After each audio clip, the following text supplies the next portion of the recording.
ଜୟ ଜଗନ୍ନାଥ। ନମସ୍କାର ପ୍ରିୟ ଦର୍ଶକ ବନ୍ଧୁ, ମୁଁ ଜ୍ୟୋତିଷାଚାର୍ଯ୍ୟ ପ୍ରମୋଦ ପରପଣ୍ଡା ଆପଣମାନଙ୍କୁ ସ୍ୱାଗତ କରୁଛି ଆପଣମାନଙ୍କର ପ୍ରିୟ ଚ୍ୟାନେଲ ଆଷ୍ଟ୍ରୋ କଲ୍ୟାଣ ଚ୍ୟାନେଲକୁ। ପ୍ରିୟ ଦର୍ଶକ ବନ୍ଧୁ, ଯେଉଁ ବ୍ୟକ୍ତିମାନଙ୍କୁ ଚ୍ୟାନେଲକୁ ଦେଖୁଛନ୍ତି ସବସ୍କ୍ରାଇବ କରିନାହାନ୍ତି ସବସ୍କ୍ରାଇବ କରନ୍ତୁ, ଲାଇକ୍ କରନ୍ତୁ, ଅଧିକରୁ ଅଧିକ ସେୟାର କରନ୍ତୁ। ଏବେ ଆସନ୍ତୁ ଜାଣିବା ମଙ୍ଗଳ ମହାଗ୍ରହଙ୍କର ଗୋଚର। ପ୍ରିୟ ଦର୍ଶକ ବନ୍ଧୁ, ଯେଉଁ ବ୍ୟକ୍ତିଙ୍କର ଜନ୍ମ ଜାତକ ରାଶି ହେଉଛି ଧନୁ ରାଶି, ଅନ୍ୟଥା ଜନ୍ମ ଜାତକର ଲଗ୍ନ ହଉଛି ଧନୁ ଲଗ୍ନ। ଯଦି ଆପଣଙ୍କ ପାଖରେ ଜାତକ ନାହିଁ, ନାମ ରାଶି ହଉଛି ଧନୁ ରାଶି, ତାହେଲେ ଚତୁର୍ଭା ବିଷୟ ଦେଖିବା କେବେ ବୋଲନ୍ତୁ ନାହିଁ। ତାହେଲେ ପ୍ରିୟ ଦର୍ଶକ ବନ୍ଧୁ, ମଙ୍ଗଳ ମହାଗ୍ରହ ଗୋଚର।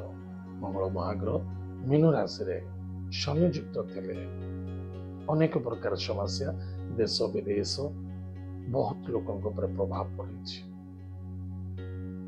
ତାହେଲେ ମଙ୍ଗଳ ମହାଗ୍ରହ ମୀନ ରାଶିରୁ ମେଷ ରାଶିକୁ ଆଗମନ କରୁଛନ୍ତି। ତାହେଲେ ମେଷ ରାଶିର କେଉଁ ରାଶି କି? ମେଷ ରାଶି କେଉଁ ଦିନ ପ୍ରବେଶ କରିବେ? 11 ମେ 2024 ମସିହା ମଧ୍ୟାହ୍ନ 12:47 ମେଷ ରାଶିର ଅଶ୍ୱିନୀ ନକ୍ଷତ୍ରକୁ ଆଗମନ କରିବେ। ତାହେଲେ ଅଶ୍ୱିନୀ ନକ୍ଷତ୍ରର ସ୍ୱାମୀ ହେଉଛନ୍ତି ସ୍ୱୟଂ କେତୁ, ଦେବତା ହେଉଛନ୍ତି ଅଶ୍ୱିନୀ କୁମାର। ବୁଦ୍ଧି, ବିଦ୍ୟା, ପ୍ଲାନ ଏବଂ ପ୍ଲାନିଂ, ଏହା ଆପଣଙ୍କର ବହୁତ ବଡ଼ ସଫଳତା। ଆପଣ ବିଦ୍ୟାର୍ଥୀ ଅଛନ୍ତି, ବିଦ୍ୟା ଅଧ୍ୟୟନ କରୁଛନ୍ତି, ସେଥିରେ ମଧ୍ୟ ସଫଳତା ଦେଖାଦେବ। କୌଣସି କାର୍ଯ୍ୟ କରୁଛନ୍ତି, ପ୍ଲାନିଂ ଅନୁସାରେ କାର୍ଯ୍ୟ କରୁଛନ୍ତି, ସେଥିରେ ମଧ୍ୟ ଜବରଦସ୍ତ ସଫଳତା ଦେଖାଦେବ। ସମ୍ମାନ, ଇଜ୍ଜତ, ମର୍ଯ୍ୟାଦା, ପୋଜିସନ, ଗ୍ରୋଥ, ସକ୍ସେସଫୁଲ ନିଶ୍ଚିତ ରୂପରେ ମିଳିବ। କାରଣ ଯୋଡ଼େ ଜିନିଷ, ପ୍ରଥମତଃ ଦେଖିବା ଧନୁ ରାଶି ଠାରୁ କେତୁ ଅଛନ୍ତି କୋଉଠି? ନା ଭାଗ୍ୟ ସ୍ଥାନରେ। ସିଂହ ରାଶି ନବମ ଭାବ ଭାଗ୍ୟ ସ୍ଥାନରେ।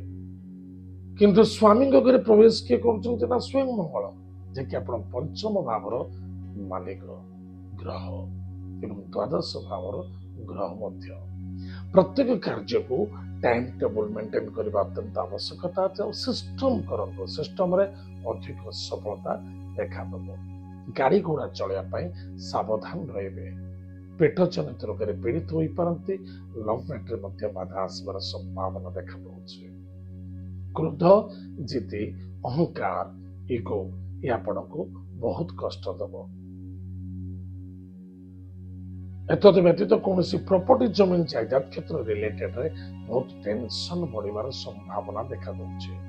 କୌଣସି ବିଦେଶ ଯାତ୍ରା କରୁଛନ୍ତି, ଦୂର ଯାତ୍ରା କରୁଛନ୍ତି, ସେଥିରେ କୌଣସି ଅସୁବିଧା ହେବାର ସମ୍ଭାବନା ଦେଖାଦେଉଛି, ଟିକେ ସାବଧାନ ରହିବେ।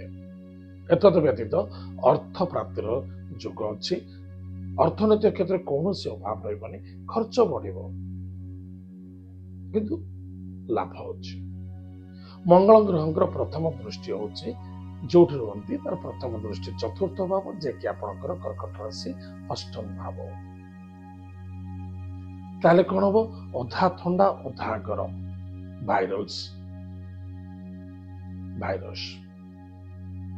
ସ୍ୱାସ୍ଥ୍ୟ ପ୍ରତି, ଖାଦ୍ୟ ପାନୀୟ, ଭୋଜନ, ମୈଥୁନ ଏବଂ ଶୟନ ପ୍ରତି ଟାଇମ ଟେବୁଲ ପରଫେକ୍ଟ ମେଣ୍ଟେନ କରିବା ଅତ୍ୟନ୍ତ ଆବଶ୍ୟକତା ଅଛି।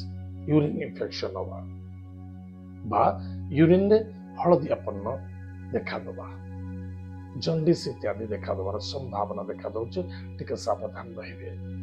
ଇନକମ ସୋର୍ସ, ଯାହା ବେପାର ବାଣିଜ୍ୟ କରୁଛନ୍ତି ସେଥିରେ ନିଶ୍ଚିତ ସଫଳତା ଦେଖାଦେବ, କିନ୍ତୁ କର୍ତ୍ତବ୍ୟତା ଆଉ ସମୟ ଯଥେଷ୍ଟତା ଦରକାର ଅଛି।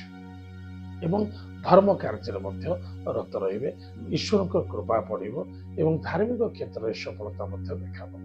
କିନ୍ତୁ ମନେ ରଖିଥିବା ଦରକାର, କୌଣସି ନଦୀ, ପୋଖରୀ, ଜଳ ସମ୍ବନ୍ଧିତ ସ୍ଥାନ ଠାରୁ ଦୂରରେ ରହିବା ଅତ୍ୟନ୍ତ ଆବଶ୍ୟକତା ଅଛି। ଏବଂ ପାହାଡ଼ ପର୍ବତକୁ ଆରୋହଣ କରୁଛନ୍ତି, ସାବଧାନ। ସ୍ୱାସ୍ଥ୍ୟରେ କିଛି ଦୁଃଖ, କିଛି ସମସ୍ୟା ଦେଖାଦେବ।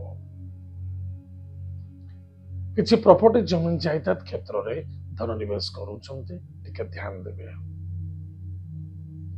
ପେପର ୱାର୍କରେ କିଛି ବାଧା ନ ଆସୁ। ଦ୍ୱାଦଶ ଭାବ ବିଛା ରାଶିକୁ ମଧ୍ୟ ମଙ୍ଗଳଙ୍କର ଦୃଷ୍ଟି ଅଛି, ଟିକେ ସାବଧାନ। ନ୍ୟାୟ, ଅନ୍ୟାୟ, ନୀତି, ନିୟମ, ଆଚାର ବିଚାର ପ୍ରତି ଫୋକସ ରଖନ୍ତୁ, ସଫଳତା ମିଳିବ।